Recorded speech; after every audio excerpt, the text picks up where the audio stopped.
Viewers আসসালামু আলাইকুম। এই তো আমি আজকে ছোটো মলা মাছ রান্না করব আলু দিয়ে। সেজন্য কুচি করে আলু কেটে নিয়েছি পেঁয়াজ আর রসুন কাটা, নিয়েছি লবণ, মরিচ গুঁড়া, হলুদ গুঁড়া, মশলার গুঁড়া।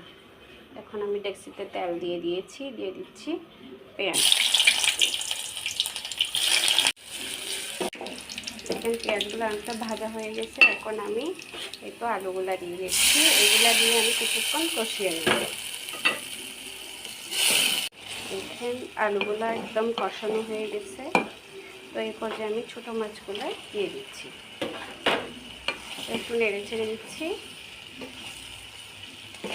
আমি আরও 10 মিনিটের মতো একটু চাল দিব।